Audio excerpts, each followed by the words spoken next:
अतिथी म्हणून खास नागपूरहून या कार्यक्रमाला आलेले प्राध्यापक डॉक्टर श्री शामराव कोरेटी यांचे मनोगत जाणून घेऊया। मी त्यांना व्यक्त होण्यासाठी पाचारण करते। प्राध्यापक डॉक्टर शामराव कोरेटी।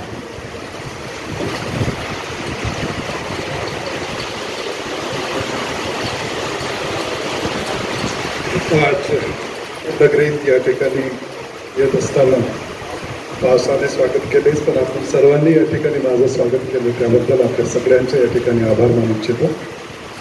आजच्या या कार्यक्रमामध्ये अध्यक्ष म्हणून लाभलेले डॉक्टर श्याम मोहनकर सर आधीपासूनच मला परिचित आहेत, आमची ओळख फार जुनी आहे। या कार्यक्रमाला आवर्जून उपस्थित असलेले पाहुणे सुरेश चोपडेजी, त्यांच्याशी आजच खरं तर पहिली भेट आहे आणि थोडक्यात जे काही संवाद झाला त्यावरून ते प्राध्यापक कुठल्या दर्जाचे होते हे मला या ठिकाणी नक्कीच कळलेलं आहे। सरांचाही अनुभव आणि त्यांचा दीर्घ अशा प्रकारचा अनुभव या ठिकाणी महत्त्वाचा आहे। या गौरव ग्रंथ गोंडवन भूषणचे आयोजक आशिष देवजी यांचेही विशेष या ठिकाणी आभार मानण्यासारखं आहे। अथक प्रयत्नांनी त्यांनी खरं तर हा अतिशय सुंदर अशा प्रकारचा ग्रंथ पुढे आणलेला आहे। यासाठी ज्यांनी आवर्जून मेहनत केलेली आहे, ज्यामध्ये प्रकाशिका म्हणून मॅडम शास्त्री जयश्री शास्त्री मॅडम प्रकाशिका म्हणून ज्यांची महत्त्वाची भूमिका राहिलेली आहे,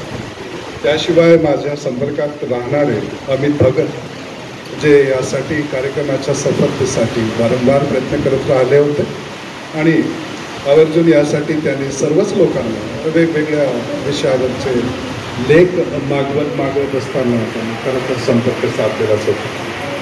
अतिशय आनंद या ठिकाणी होत आहे की अजर अजिंक्य स्मृती प्रतिष्ठानच्या द्वारे एक अनमोल अशा प्रकारचं पुस्तकाचं प्रकाशन या ठिकाणी झालेलं आहे आणि याद्वारे हृदय दत्ताजी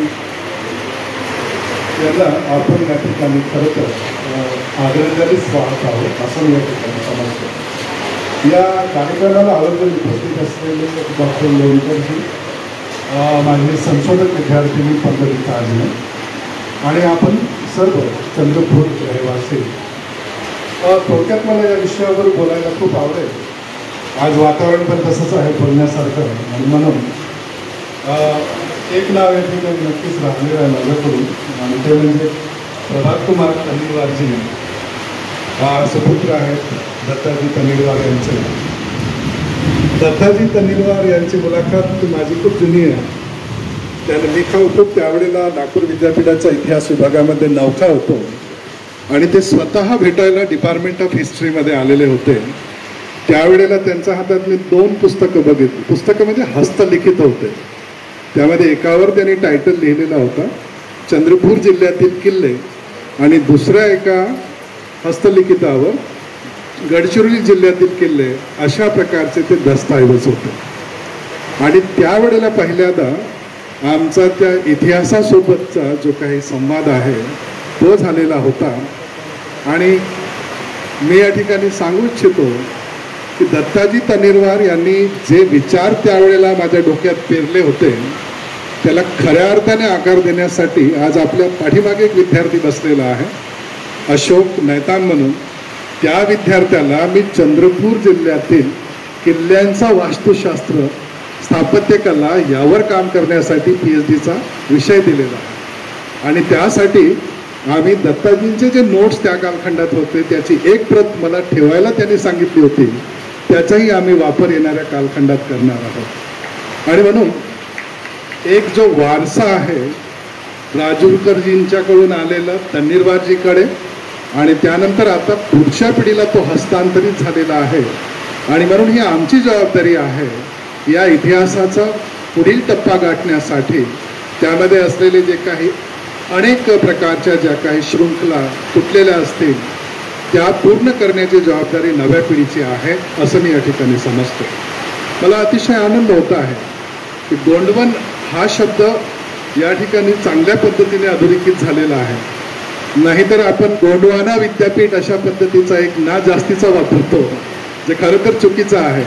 गोंडवन हाच शब्द बरोबर आहे आणि दक्षिण गोंडवानची राजधानी मध्ये आज आपण या ठिकाणी विराजमान आहोत चांदागड, चंद्रपूर या ठिकाणी असे 4 मोठे किंगडम या मध्य भारतामध्ये होते.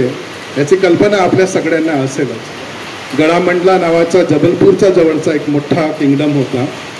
खेरला नावाचा एक दुसरा गोंडवनमधीलच राज्य होता जे बैतूल जवळ होतं.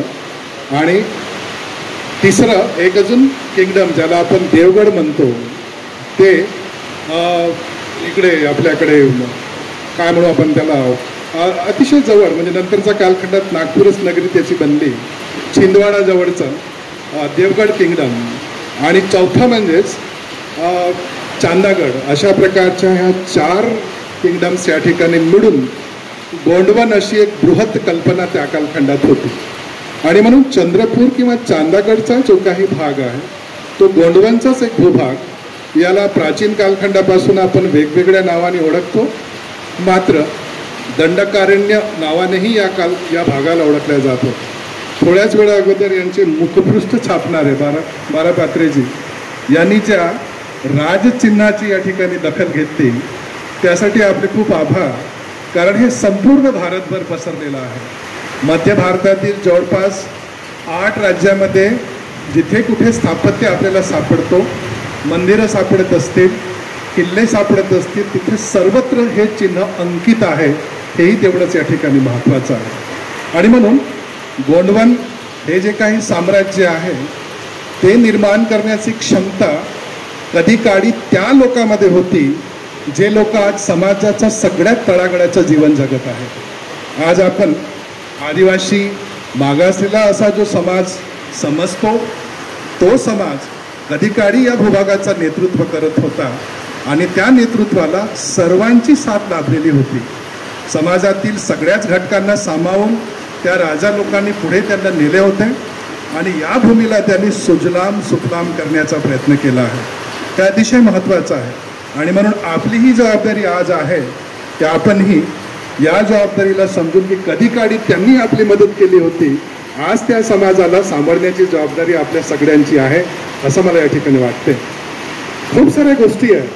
तन्नीरवारजींचे मी नोट्स वाचत होतो. अतिशय अचूक त्यांनी लेख लिहिलेले आहेत. एखाद्या किल्ल्याचा घेराव किती बाय किती असेल, तिथे कुठल्या प्रकारची चिन्ह अंकित आहेत, त्या नोट्स माझ्याकडे अजूनही सांभाळून मी ठेवलेल्या आहेत. आणि म्हणून दत्ताजी तन्नीरवारांचा बद्दलचा हा जो काही कार्यक्रम आहे आणि आपण गोंडवन भूषण हे जे काही पुरस्कार त्यांना आज अर्पण करत आहोत, मरणोत्तर का असे ना, पण ते खरोखरच त्यांच्या कामाला आपण श्रद्धांजलीच वाहत आहोत. आणि अतिशय महत्त्वाचं म्हणजे नुसतं त्यांनी या साम्राज्यातील किल्ले, बावडी, मंदिरं यांचे नुसतं रेखांकन केलेलं नाही आहे, त्याचे अर्थही त्यांनी त्यामध्ये सांगितलेले आहेत. आणि त्यामुळे त्यांचे जे काही हस्तलिखित आहेत ते अधिक जास्त मूल्यवान आज या ठिकाणी ठरलेले आहेत असं मला वाटतं. आपल्याला वाटत असेल की ह्या गोंडवनमध्ये राज्य करणाऱ्या राजांचं योगदान काय होतं. आपल्याला सांगू इच्छितो की मध्य भारतातील जेवढे काही मोठमोठे शहरे आहेत त्यांचे निर्माता हेच तळागाळातील समजण्यात आदिवासी आहेत. इथले जे काही मोठमोठे शहरे इन्क्लुडिंग भोपाळ असेल, नागपूर असेल, चांदागड असेल, बल्लारपूर असेल, या सगळ्या शहरांची निर्मिती त्या लोकांनी कधी काळी केलेली होती. दक्षिणेकडून आलेले जे काही लोक आहेत त्यांना या ठिकाणी त्यांनी कशा पद्धतीने सामावून घेतलं हे आपण या ठिकाणी समजू शकतो. या भूभागामध्ये हिंस्र पशु होत्या आणि आक्रमक 12व्या शतकानंतर खूप मोठ्या प्रमाणात या भागात दक्षिणेकडून येऊ लागले होते.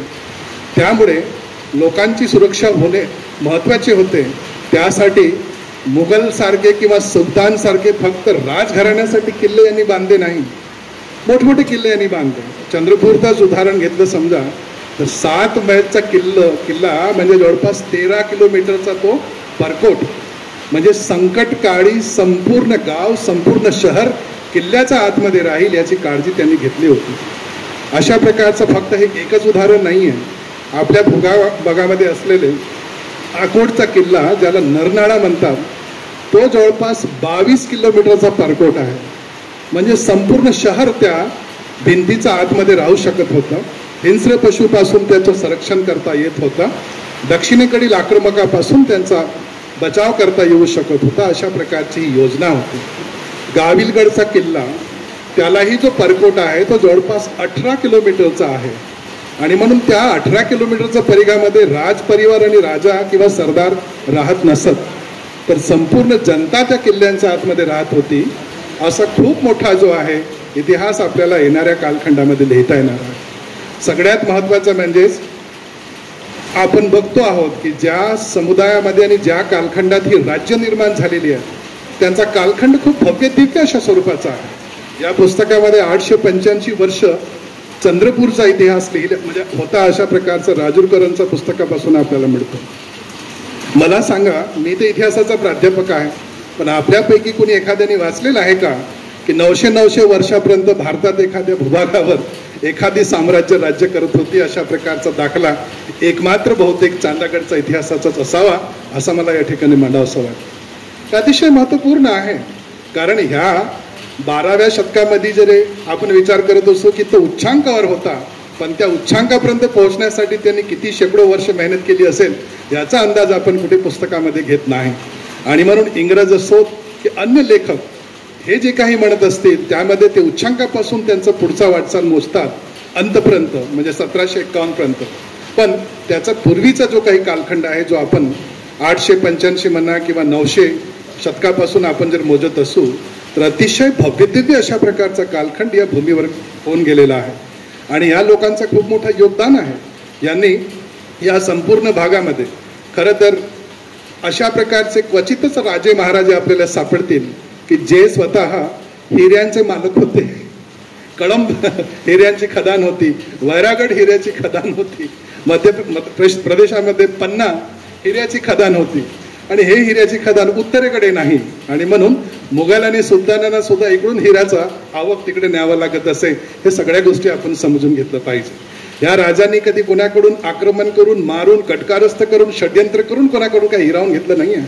त्यांनी स्वतःच्या मेहनतीने हे सगळे जे काही आहेत राज्य निर्माण केलेले आहेत हेही आपण अधोरेखित केलं पाहिजे. त्यांच्या पद्धती वेगळ्या होत्या. आणि म्हणून आज आपण जे काही नवसंशोधक या ठिकाणी असतील तर आपण विचार करतो की नवसंशोधकांसाठी आपल्याला काय लागतात, तर स्त्रोत लागतात. स्त्रोत आपल्याला आज कमी वाटत असते, पण त्यांची कार्यपद्धतीच तशी होती. त्यांचे जे काही सैनिक आणि त्यांचे सरदार होते हे काही इराणी, तुरानी, अफगाणी अशा प्रकारचे नव्हते. किरायाने भाड्याने घेतलेले माणसं त्यांचा याच्या सेवेसाठी नव्हते. आणि म्हणून त्यांचे जे काही नातेवाईक असतील किंवा त्यांचा समाज समूहातील कोणी लोक असतील त्यांच्यावर ही जबाबदारी सोपवल्या जात होती. आणि म्हणून कुठल्याही कोण राजाकडे 20,000 25,000 पेक्षा जास्त सैनिक त्यांचा केंद्रबिंदूमध्ये नसत, पण त्यांचे जे किल्ले सर्वत्र पसरले होते त्यात मात्र अशा प्रकारचे 10,000 15,000 तुकड्या राहत असत. हा संपूर्ण भूभाग कधी काळी शांत होता, पण नंतरच्या कालखंडात दक्षिणेकडून खूप मोठे आक्रमण झाले आणि चांदागडच्या राजाने सुद्धा त्याने टक्कर दिली आहे. माहूरगडावर जवळपास 3 युद्ध झालेली आहेत आणि तिथे चंद्रपूरच्या राजांनी दक्षिणेकडील राजांना कशा पद्धतीने हाकललंय याचे दाखले इतिहासामध्ये आपल्याला सापडतात. म्हणजे यांच्याकडे युद्धनीती होती, सुरक्षण व्यवस्था होती, सैन्य व्यवस्था त्यांची होती, राजव्यवहार त्यांचा होता, लोकांना सोबत घेण्याची त्यांची वृत्ती होती. आणि म्हणून लोकांचं त्यांनी कधीही शोषण केलेलं नाही आहे. यांची संपत्तीने खरं तर त्या आक्रमक लोकांना उत्तरेकडून इकडे खेचून आणलं. अकबर सुद्धा त्या लालचमध्ये येऊन पडलं. हत्तीचे पालन करणारे लोक हे होते.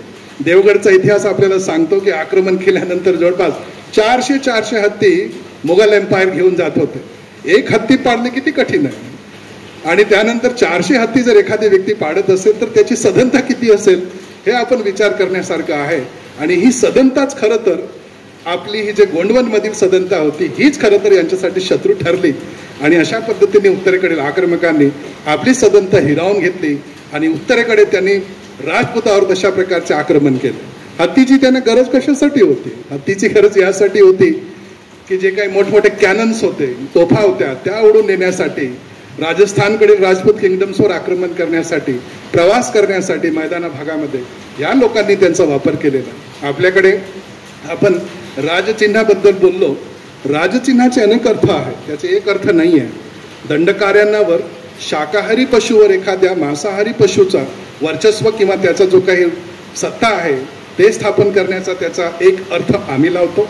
काही लोक समजतात की एक समाज असा होता की जिथे टोटेम्स असायचे आणि म्हणून हत्तीधारी टोटेमवर सिंहधारी टोटेमने आक्रमण केलं असावा किंवा जिंकलं असावा असा त्याचा दुसरा अर्थ आहे.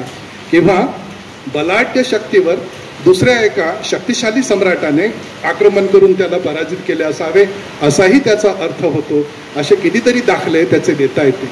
आणि म्हणून हे जे काही गोंडवनाचा अशा प्रकारे विखुरलेला जे काही इतिहास आहे ते खरं तर आता समर्थित करण्याची, संरक्षित करण्याची जबाबदारी आमच्यावर येऊन गेलेली आहे असं मला या ठिकाणी वाटतं. आजच्या या प्रसंगी बोलण्यासारखं भरपूर आहे, पण मी मोह आवरतो आणि इथेच मी या ठिकाणी श्रद्धेय दत्ताजी तन्नीरवार यांना आदरांजली व्यक्त करतो आणि मी माझे 2 शब्द समाप्त करतो. धन्यवाद.